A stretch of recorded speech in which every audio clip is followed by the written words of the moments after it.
il y a deux personnages de Joseph dans la Bible.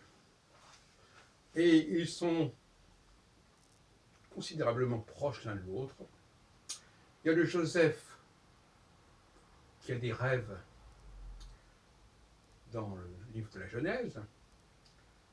Ce fameux Joseph qui rêve que ses frères, représentés par des étoiles ou par des gerbes, s'inclinent devant lui, et qui est envoyé en Égypte, enfin si on peut dire de facto, puisqu'il est pris en esclave pour aller en Égypte, ce qui va entraîner d'ailleurs toute la grande aventure des Hébreux en Égypte, avec la sortie d'Égypte au bout de plusieurs siècles. Et puis il y a le Joseph de l'Évangile selon saint Matthieu. Alors les points communs sont quand même tout à fait frappants. Le fameux Joseph qui est le beau-père en quelque sorte, enfin, le père putatif de Jésus. Vous connaissez l'histoire, n'est-ce pas? Joseph est fiancé à Marie, et puis Marie tombe enceinte. La Vierge Marie. Mais on lui explique que c'est le Saint-Esprit qui a mis Marie enceinte. Alors déjà, je fais une parenthèse, cet évangile selon saint Matthieu est quelque chose d'extraordinaire, notamment dans ses tout premiers chapitres, c'est un chapitre, je sais pas, le chapitre, les 10 premiers chapitres si on veut, et la Vierge Marie qui est enceinte me fait penser, excusez-moi, à l'androgyne. C'est-à-dire qu'elle me fait penser à cet être à la fois masculin et féminin. Alors, ceux qui connaissent mes travaux là-dessus comprendront de quoi je veux parler, mais pour moi, on a là à faire un retour de l'androgyna avec cette Vierge qui n'a pas besoin de l'homme pour enfanter, pour être fécondée, pour être enceinte. Donc là, déjà, il y a un thème qui renvoie au chapitre 1 de la Genèse, quand Adam est formé à l'image de Dieu, mâle et femelle. Mais ce n'est pas sur ce point que je veux surtout insister, bien que ce soit très important. Que la femme soit androgyne, ça me paraît tout à fait essentiel. Mais ce fameux Joseph, il a des tas de songes. Ce deuxième Joseph, Joseph numéro 2. Alors le premier Joseph, donc il avait ce songe, il a également interprété les songes de Pharaon, sur les 7 vaches grasses qui sont mangées par les 7 vaches maigres. Mais alors, si on lit l'évangile selon saint Matthieu, alors, je ne sais pas, il y a au moins 4 ou 5 cas de rêve.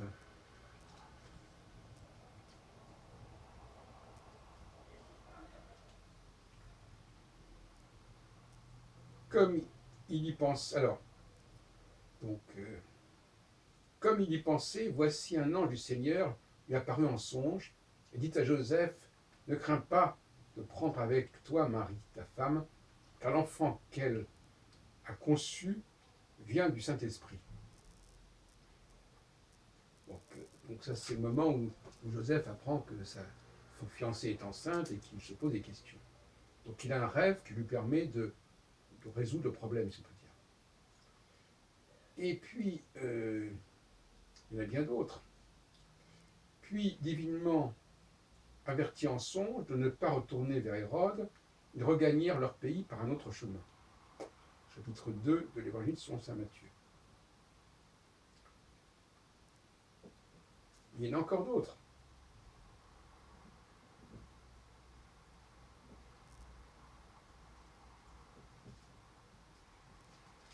La fuite en Égypte. Lorsqu'ils furent partis, voici un ange du Seigneur apparut en songe à Joseph et dit, lève-toi, prends le petit enfant et sa mère, fuis en Égypte et reste-y jusqu'à ce que je te parle. Alors, je note que l'Égypte, c'est exactement ce dont on a parlé tout à l'heure, c'est-à-dire que Joseph aussi, il est envoyé en Égypte. Et donc l'autre Joseph, il va aussi en Égypte. Et encore une fois, retour de Joseph à Nazareth. Voilà, toujours au chapitre 2. Quand Hérode fut mort, voici un ange du Seigneur apparut en songe à Joseph en Égypte. Et il dit, lève-toi, prends le petit enfant et sa mère, et va dans le pays d'Israël. Et un peu plus bas,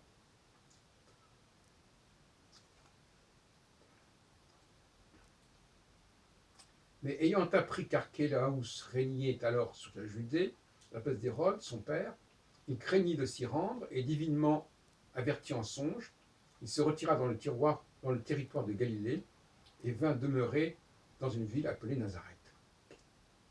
Excusez-moi, mais alors là, quand je pense, ce personnage de Joseph, il ressemble terriblement au personnage de l'autre Joseph.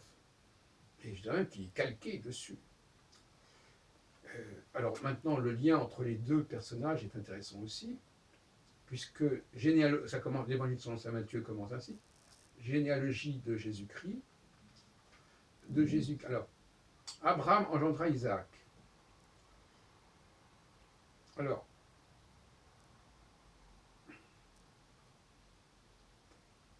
de Abraham à Moïse, il y a 14 générations. De Moïse à David, il y a 14 générations. Et de David à Jésus, il y a 14 générations.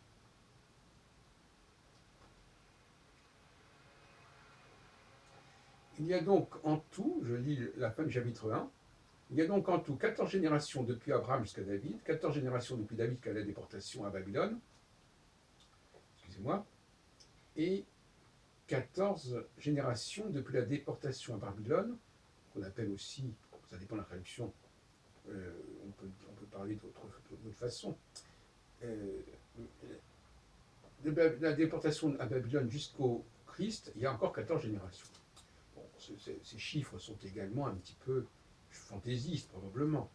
Mais en tout cas, on voit bien qu'il y a une filiation, d'autant plus qu'il est dit Abraham engendra Isaac, Isaac engendra Jacob, et Jacob engendra Judas et ses frères, etc. Donc Judas et ses frères, on ne parle pas de Joseph, mais ses frères, c'est évidemment, un de ses frères, c'est évidemment Joseph.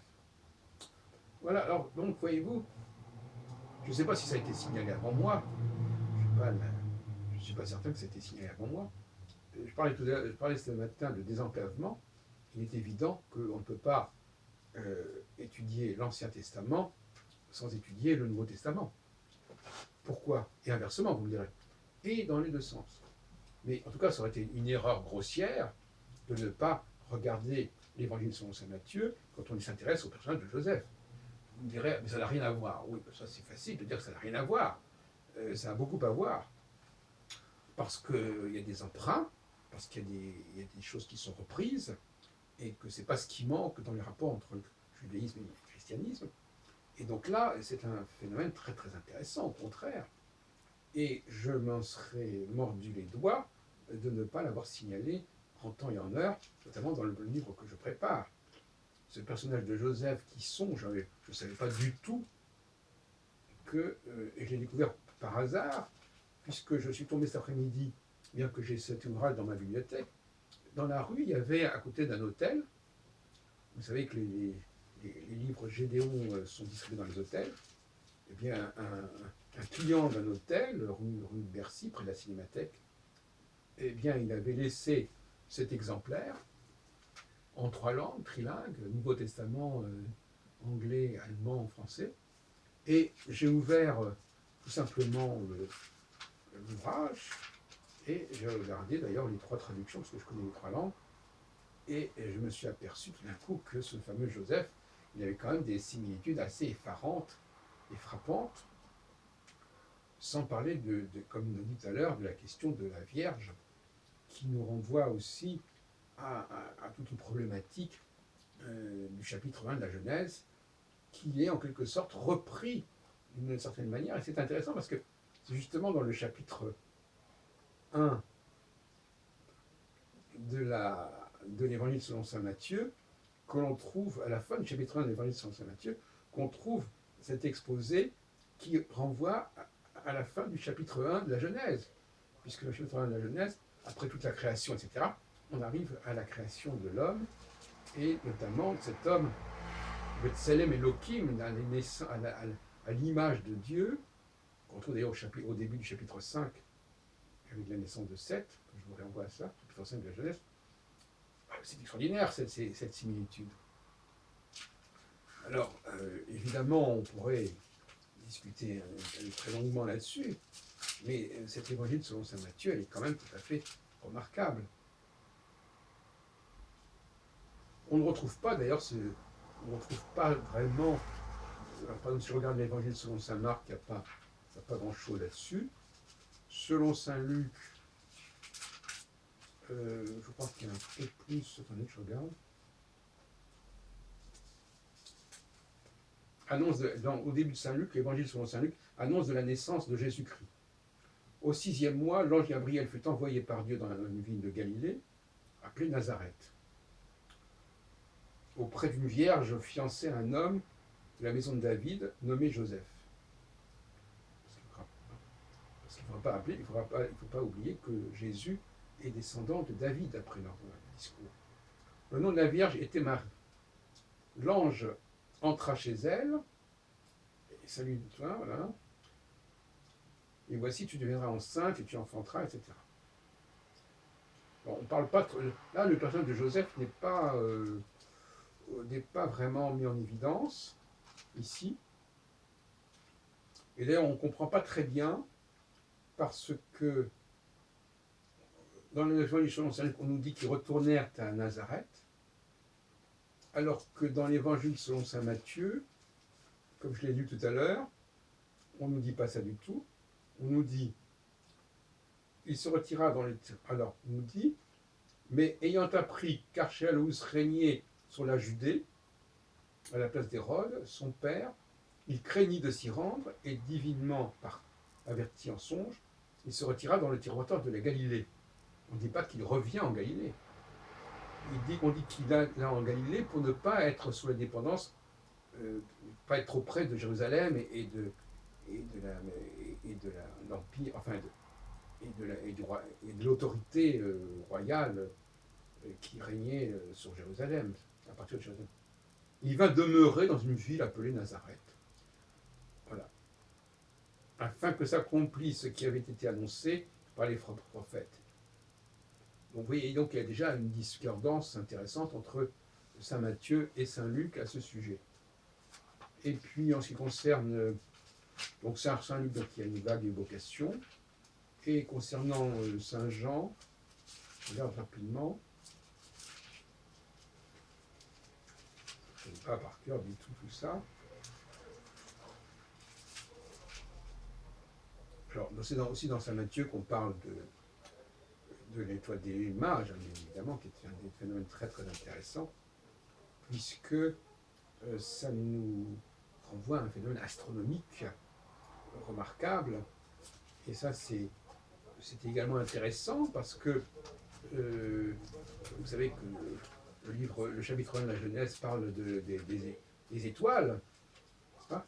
Et il est intéressant de voir que chez Matthieu, on parle aussi des étoiles, puisque l'étoile de Bethléem, c'est quand même une étoile. Et d'ailleurs, c'est même plus compliqué que ça. Chapitre 2 de l'Évangile selon saint Matthieu. Alors, Hérode fut appelé en secret les mages et s'enquit soigneusement auprès d'eux depuis combien de temps l'étoile brillait.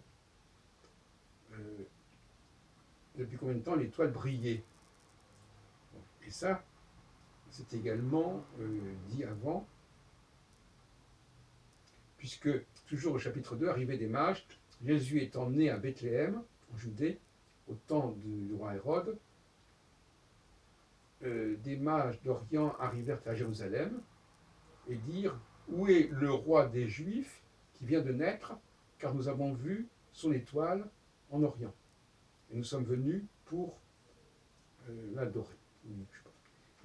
Donc là, il y a un phénomène stellaire qui est également, à mon avis, inspiré par l'évangile, par le chapitre 1 de la Genèse, où on parle de la création des luminaires et des étoiles et du firmament. Voilà. Donc, j'avais déjà signalé certaines choses de ce genre qui sont connues, comme l'Eucharistie qui reprend ce qu'on appelle le kiddush des Hébreux, des Juifs encore aujourd'hui, avec le pain et le vin. Sauf que, évidemment, pour les chrétiens, le pain et le vin, ça renvoie à toute une symbolique du sang, etc., qui n'existe pas, évidemment, chez les Juifs à cet endroit-là. Mais enfin, il y a des emprunts, évidemment, au niveau, en tout cas, littéral, qui sont incontestables, mais qui sont bien connus. Mais là, je voulais vous parler surtout, de cette Vierge androgyne, et de ce Joseph qui fait des songes, tout comme l'autre Joseph.